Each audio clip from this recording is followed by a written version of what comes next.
Good morning, Michael. Good morning, sir. How are you? Outstanding and terrific.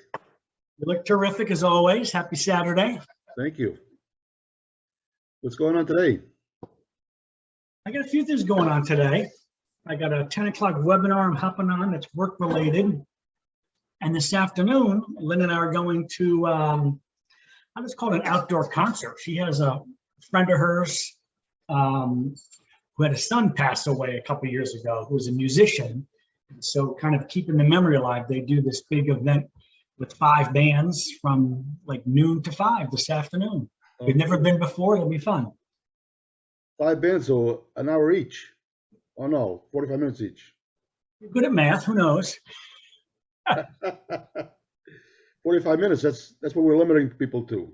Probably 45 and then 15 minutes to clear and set up, unless there's just a house setup. I'm not sure how, never been, but it's going to be 80s and partly sunny, partly cloudy, nice afternoon. We'll take in some live music. We got some lawn chairs ready to roll and bring in some sandwiches, and it'll be fun. That's awesome. So I have some something I want to share with you. Yeah. Normally I wouldn't share something like this, in public like this, but I'm just so proud of myself for this. I have to say it to somebody. And there's a quote that I read from Zig. The choice to have a great attitude is something nobody or no circumstance can take from you. Right? That's awesome. Amazing. So I had this one thing that I just couldn't seem to shake. I couldn't quit it. I don't know why. I'm not like that, but finally this week. Because we're human. Yeah, so finally this week, I was able to quit cold turkey. So proud of myself, man. And? So from now on, I'm not going to do cold turkey. I'm going to heat up the turkey. It tastes better.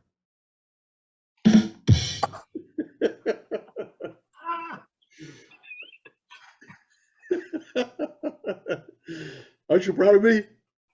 I am proud of you. Once in a while, you get me. I know. When I came up with it, I said, I know I'm going to get him on this one. Quick. Not to mention heating up the gravy and the sides, Oh, yeah. Oh, yeah. So yesterday, my neighbor, it was trash day. So, you put out the regular trash bin and you have the recycle bin. And he got home earlier than normal. So he's grabbing those things and, dragging them up his driveway to bring them back into the house. I said, hey, what are you doing? He looked back and says, hey, Tony, what's up? I says, what are you doing? You can't bring those out into the house until after 5 o'clock. He goes, huh? I says, well, there's a new rule. You can't do that. You can't take them in the house until 5 o'clock. So that's a bullshit rule. Who's come up with that? I says, I don't know. So, I think it's one of these stupid jokes here or something. I said, no, I'm telling you. Last week I did it, and they sent me a bill. I had to pay for the extra fee. He goes, this is a stupid rule. Who came up with that? I says, listen, man, don't get mad at me. I didn't come up with the rule. I'm just telling you about it. So you look at me like, don't shoot the messenger. He's not confused. He wasn't sure if he should bring it in or not. Enough. I said, hey, man, I'm messing with you. He goes, I knew it.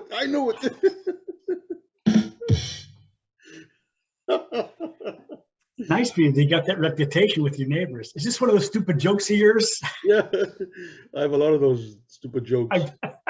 Stupid jokes are neighbors who know all about it. Oh, that's awesome, isn't it? Oh, that's funny. Wow.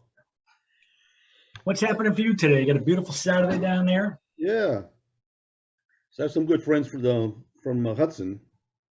They have a condo down here in Clearwater. They usually come down in the winter. They're down there visiting? Yeah, but sometimes they come down in the summer. They come down just like for 10 days or something. Nice. But this time they came out for 10 days. And the first few days that they were here, I couldn't get together with them because of what happened to me a couple of weeks ago or whatever. Oh, so anyway, they decided to extend the thing, and we're going to get together with them. And oh, look at this! Wow. How's that for service? Hey, does that arm run all the way to Florida? Can I? Does that hand reach all the way to Florida? Uh-oh, we're about to have a guest. Uh-oh. That's awesome. Whew. Thank you for that.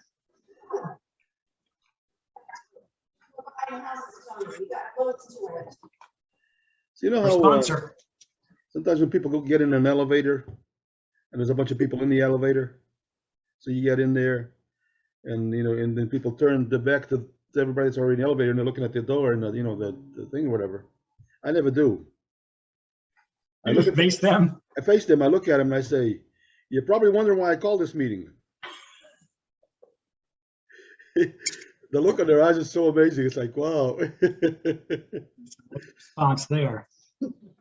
I saw this video the other day that was talking about the herd mentality, where they show people that are in an elevator, and everybody in the elevator is turned the other way, turned to the back wall.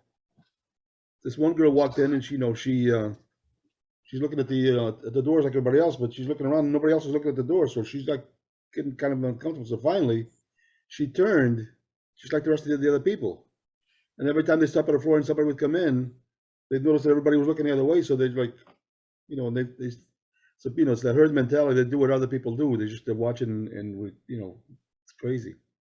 It's funny. You just told me this story, and our minds never stop. And there's herd mentality is a cool term.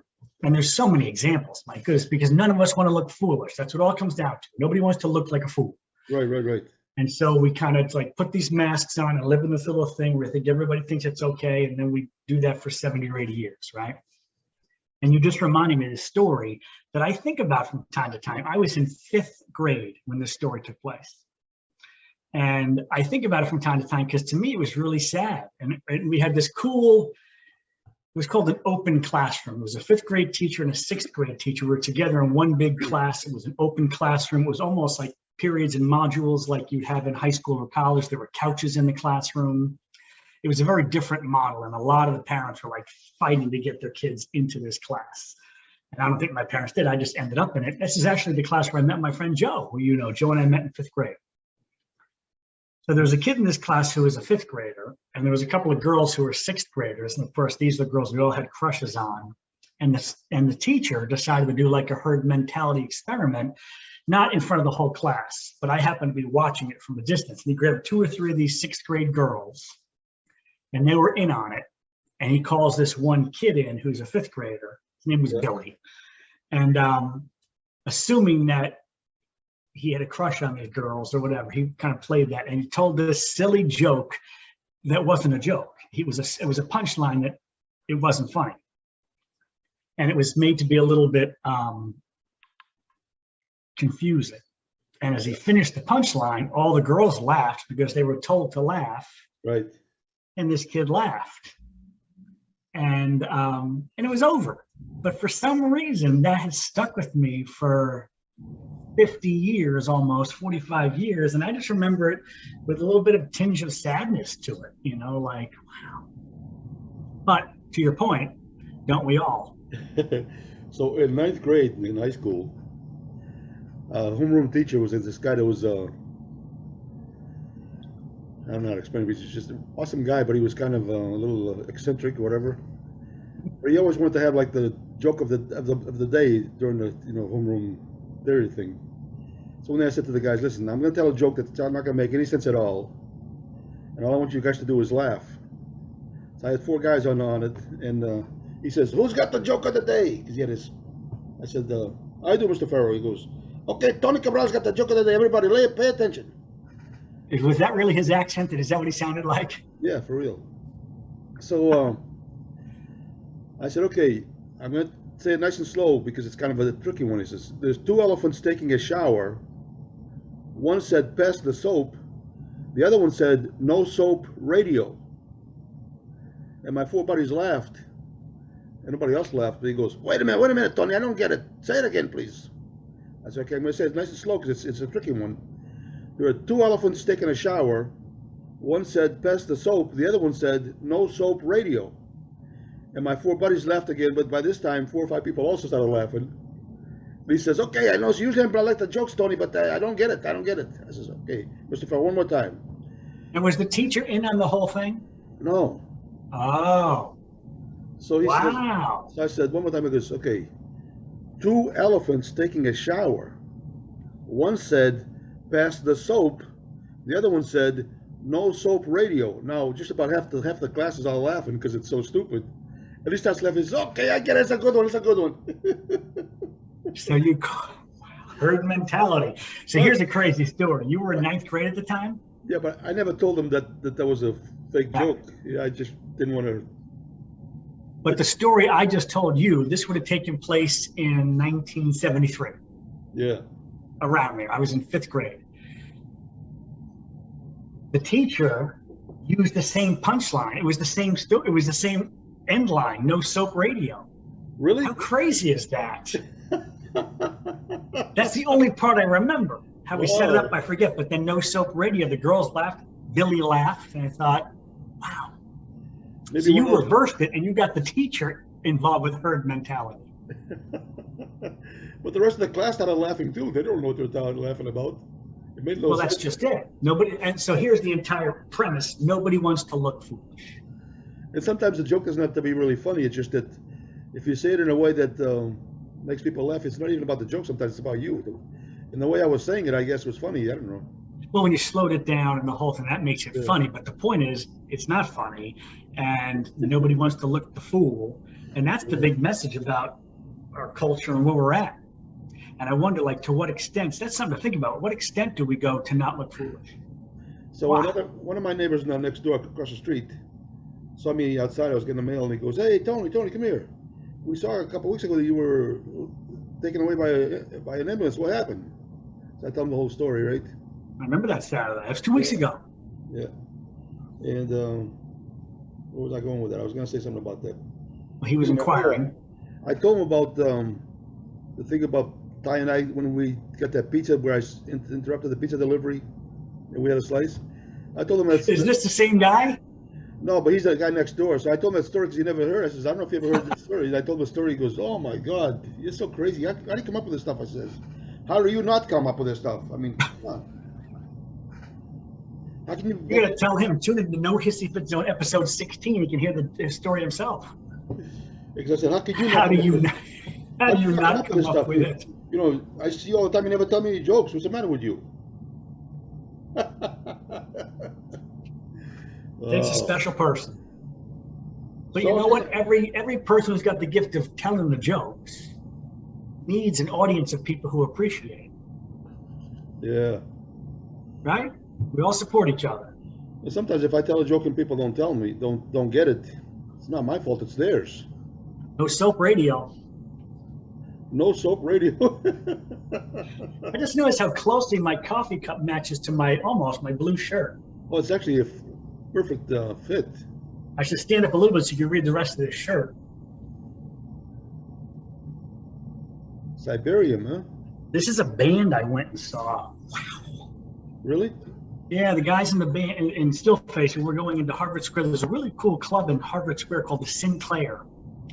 And it's a small little spot, but it's cool. And it's like a cement floor. You can go upstairs and there's a wraparound.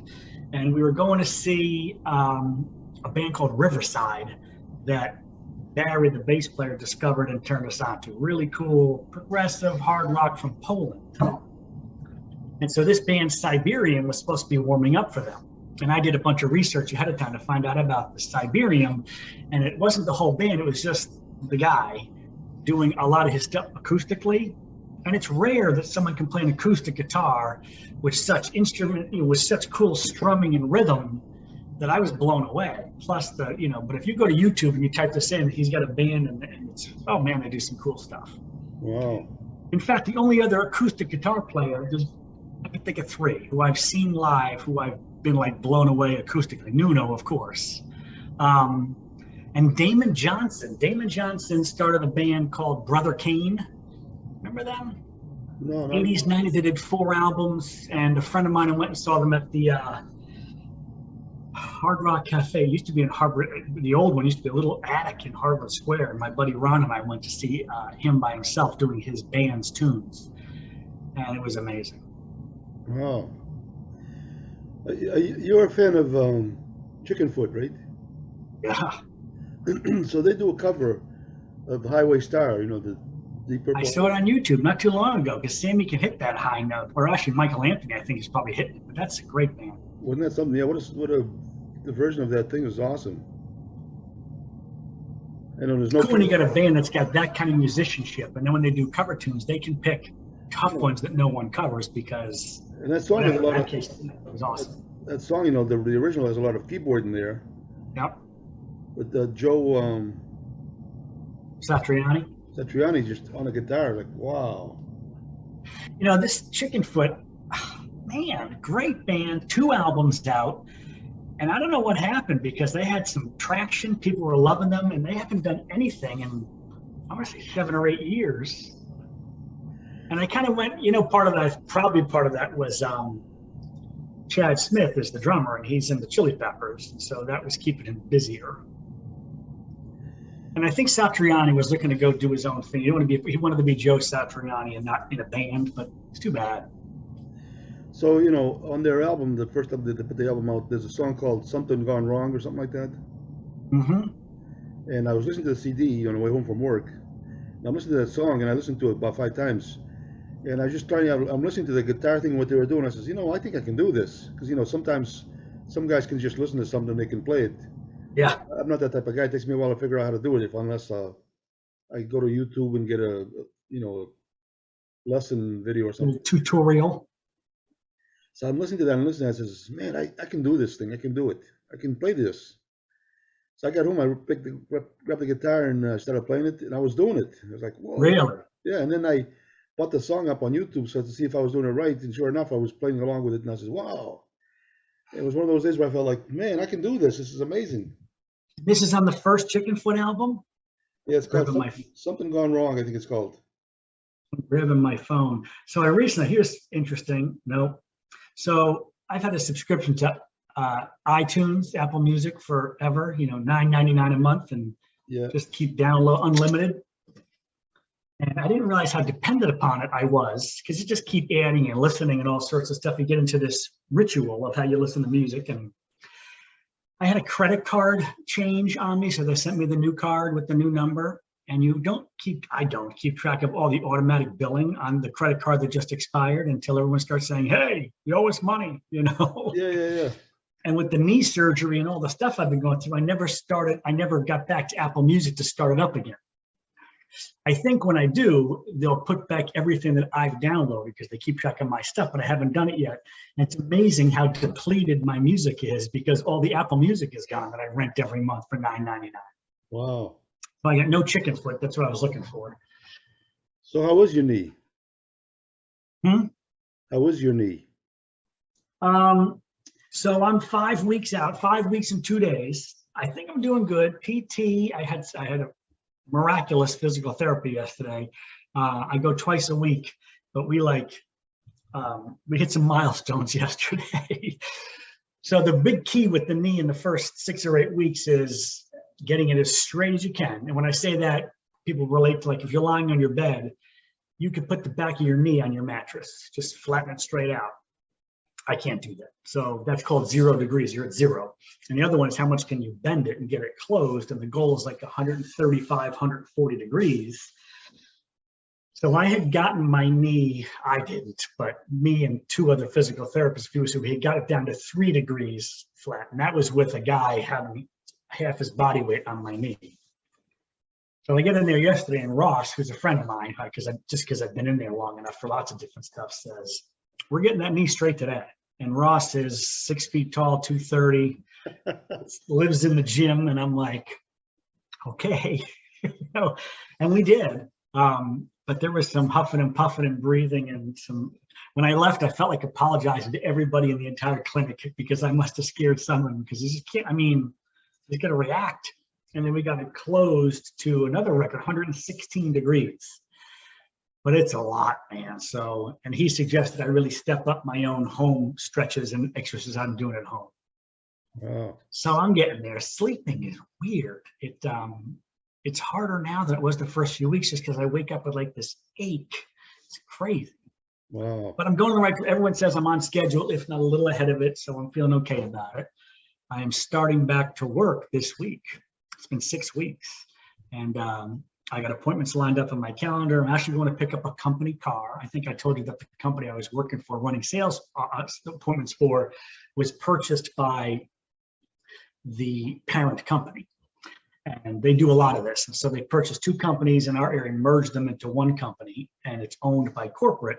And they got pretty deep pockets. So all the sales guys are getting company cars, which is nice. I picked that up Monday. I'm going to sell my car because I don't need it.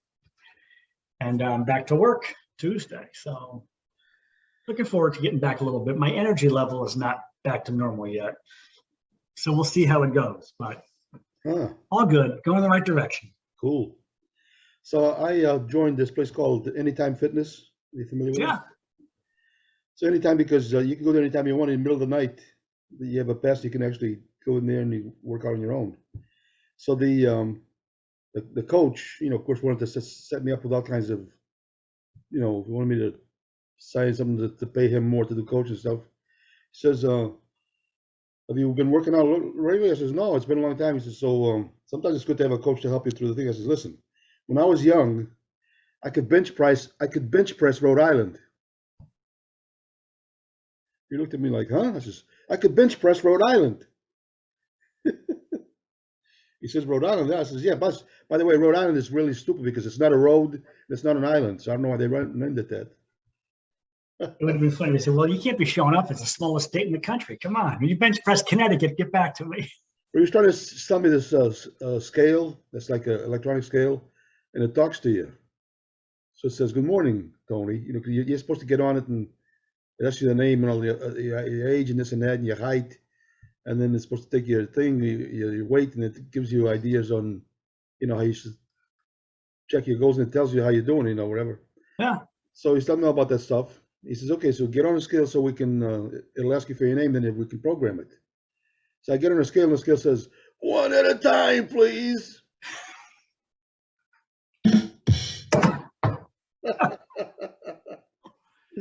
Wow. And then there's this young lady that walked in that was totally fit. I mean, amazingly fit. And I says, just joking around, I says, hey, which machine should I work on to impress that young lady? He goes, we have an ATM machine in the lobby.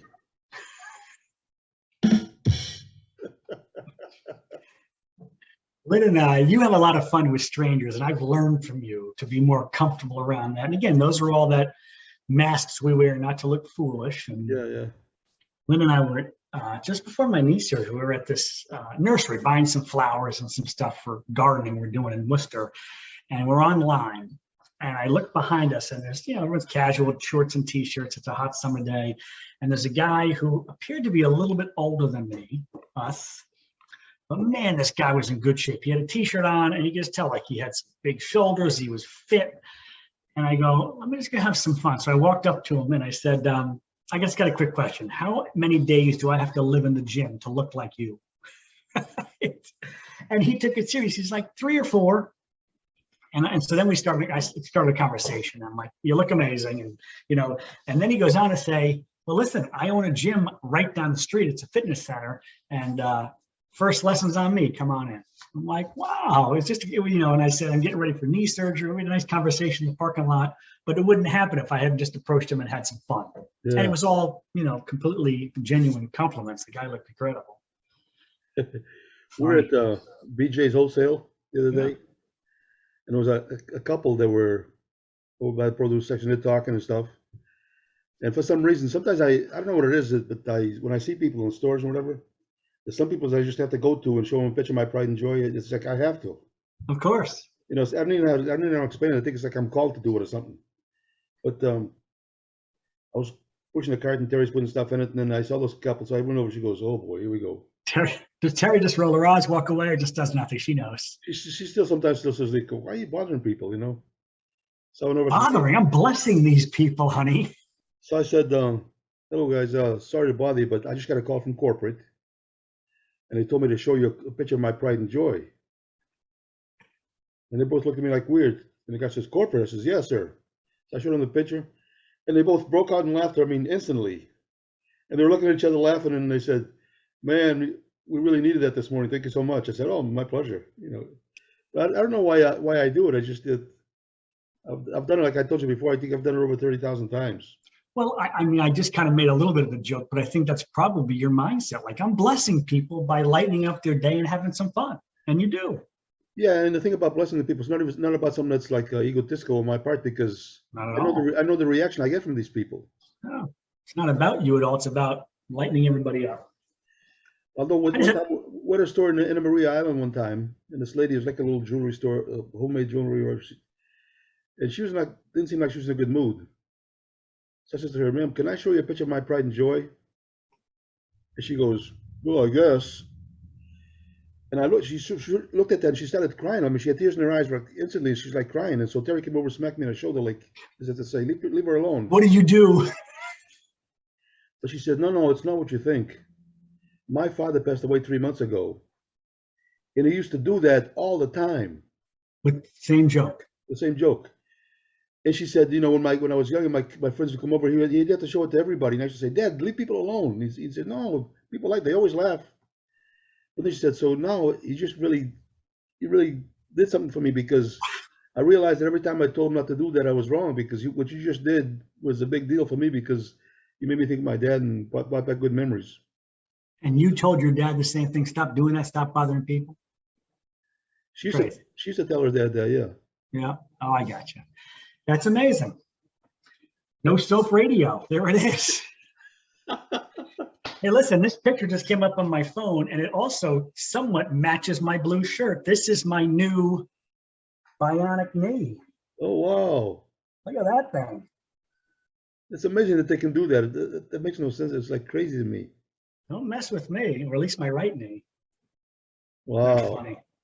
It is crazy. I was talking to my physical therapist yesterday, and he's talking about how the body can regulate itself and what we can do technologically, medicine-wise, to help us. But you're not in pain on a regular, are you? Pain is a funny word. I mean, I'm still limping around, so it's obvious, but there's discomfort. It's almost like it only goes so far. So then it just stops. It's more discomfort. Pain, I get pain in the middle of the night because it just aches. I don't know what that's all about. And it wakes, but I'm still dealing with swelling. I was just going to ask you. And I will be for the next 6 or 8 weeks, more swelling. He's like, keep with the ice. So when I'm sitting around, I got ice on it. Oh. What was really freaky to me, there's a bunch of stuff that's been freaking me around this, but right now, if I just put my left hand on my left and my right hand on my right knee, the heat coming off of my right knee is unreal. And that's because it's still healing, and so it's emitting heat, but it feels like it's 10 degrees warmer in my right knee. Have you tried playing the drums yet? I haven't.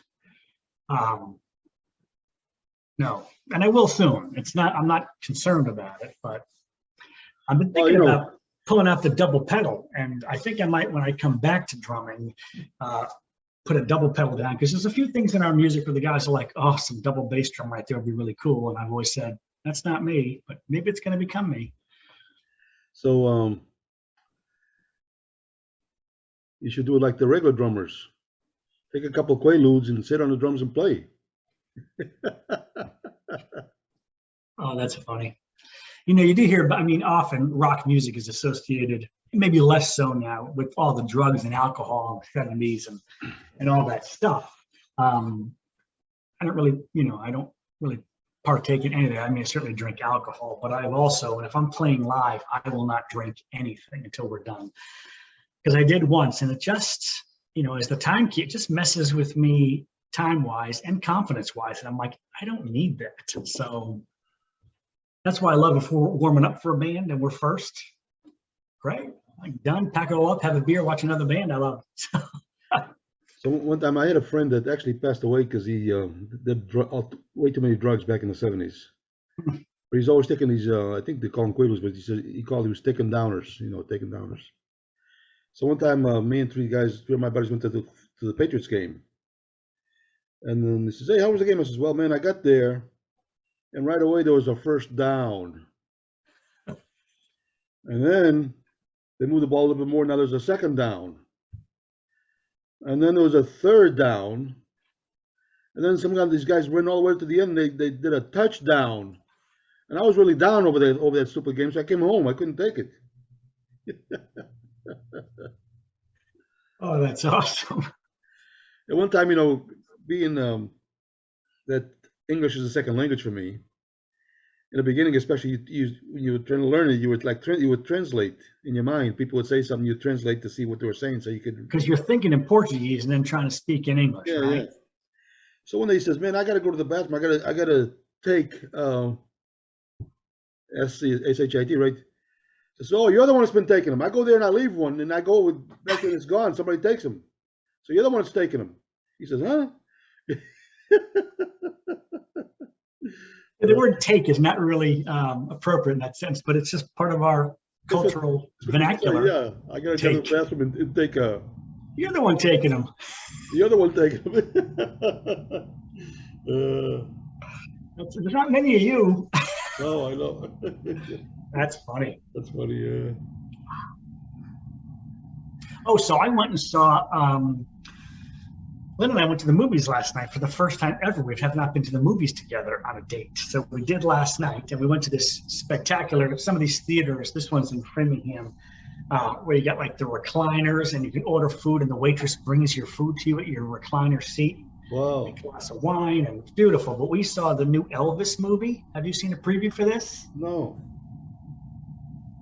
Phenomenal. Really? Phenomenal. So there's a lot of buzz. You'll start to hear about it because it just came out. But wow, is this a masterpiece? Even if you're not a gigantic Elvis fan, which I'm not, but like it is so well done. And this kid, I forget his name. Wow, what a great job he did. It was powerful. It was outstanding. It was so well put together. You learn a lot about the whole thing. It's excellent.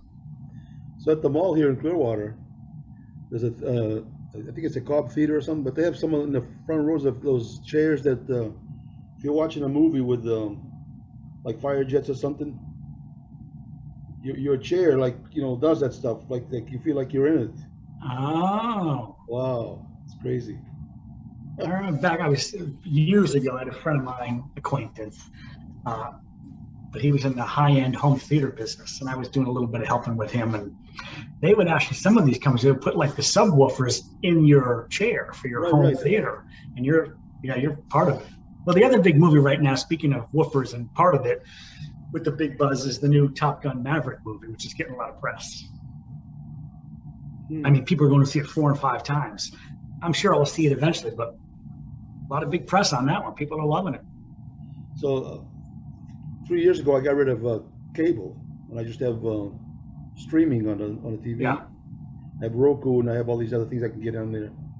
And one of the things on there is Paramount. So they play all these old movies. And I watched Top Gun the other day. It was pretty cool, actually. The original from the 80s? Yeah, yeah. Wow. Wow, that's pretty cool. Going back. If you go to that theater and that movie was on, your chair would I don't even know how they programmed that, but it's amazing. That's interesting.